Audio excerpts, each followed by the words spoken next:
Dear Gibson, we need to talk. There's a guitar that you made that was simple, affordable, and sounded awesome. For some reason, you stopped making it. So I'm writing this letter to ask, can we please bring back the Melody Maker?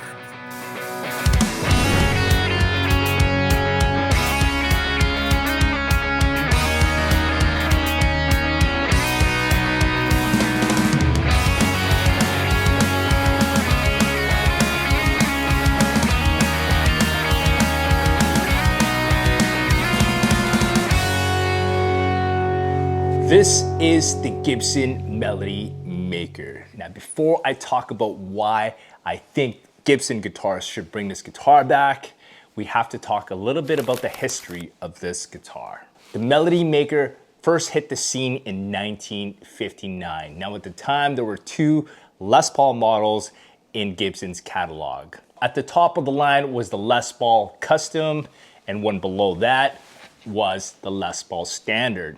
Now, as we all know, those guitars were beautiful and pros loved them, but they were very expensive. So for beginner and student guitar players, those guitars were simply out of their budget. And that's when Gibson started making these guitars. They were lightweight, they were bare bones, and they didn't have all the bells and whistles the Les Pauls had. That made this guitar very affordable. Original models had one single coil pickup, a slab mahogany body, and a wraparound bridge. Throughout the years, Gibson kept tweaking the design. It introduced P90s and later humbuckers. They tried different body shapes like a double cut, the Batwing, the SG. So as you can see, this guitar went through many versions over the years, but one thing remained the same. They kept it simple, it played super well, and it was always a genuine Gibson.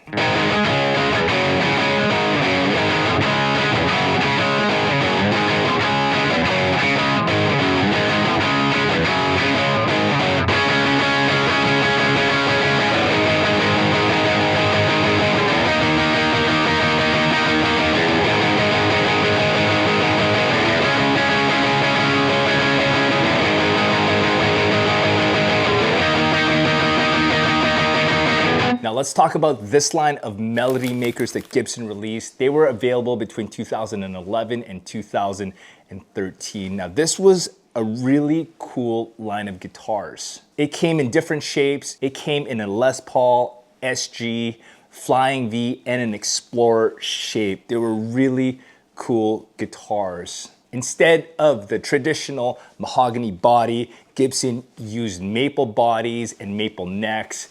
And even though this looks like rosewood, it's actually baked or torrefied maple.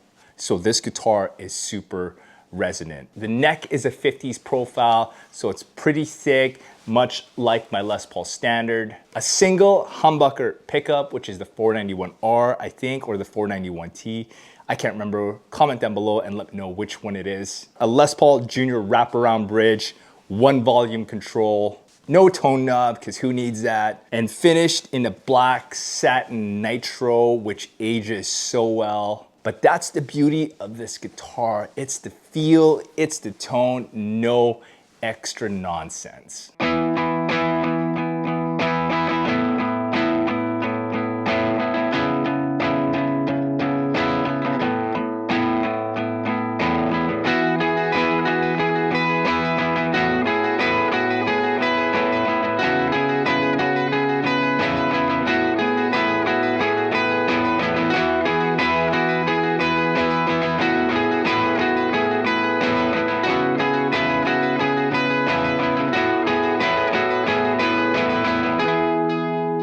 The reason why I'm making this video, besides showing you guys this badass guitar, in the last couple months or so, Fender released the Fender Standard series. Now, if you're not familiar with this series of guitars, it's an import model made in Indonesia, and it goes for about $600 or $700. But the cool thing is it's a genuine Fender guitar. It says Fender on the headstock. Now, to me, this is a smart play for Fender because at this price point, I feel like they've opened up the gap and they can have more Fender guitars out to more people. Now, on the other hand, I feel like Gibson has become this gatekeeper brand. What do I mean by that? Well, their guitars are simply expensive. A Les Paul Standard cost almost $3,000. A Les Paul Studio costs just under $2,000. And sure, we can get Epiphone Les Pauls for about $1,000. And I hate to say this, but guitar snobs are a real thing. And with getting an Epiphone, it just doesn't say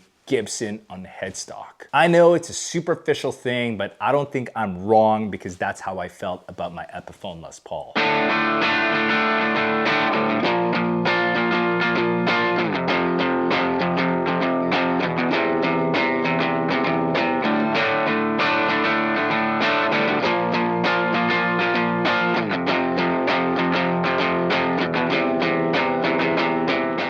And so I think the answer for Gibson is to bring back the Melody Maker. They can make a stripped down version of the Les Paul and sell it at a pretty good price point. Now, these Melody Makers retailed for about $499 back in 2011 to 2013. But I actually bought this guitar brand new at a Boxing Day sale at Tom Lee Music for $399. I know, it's insane. This guitar is literally the cheapest guitar in my entire collection. And it's a Gibson. So adjusted for inflation, $500 in 2011 is about $700, which if Gibson made this guitar would be in the same price point as a Fender Standard Series. But obviously, I'm not a guitar maker and I don't work in the finance department at Gibson Guitars, so I'm not sure if they can even make a guitar at that price point in today's economy. The whole point of this video is for one, to show you guys this awesome guitar, and mostly for Gibson. Gibson Guitars, I love the brand, I love the guitars. I've been playing them since I was a kid, but I feel like we need to get them in the hands of more people, and the way to do that is to bring back the Melody Maker. What do you guys think? Should Gibson bring this guitar back? Let's comment down below and let Gibson know that they should bring back the Melody Maker.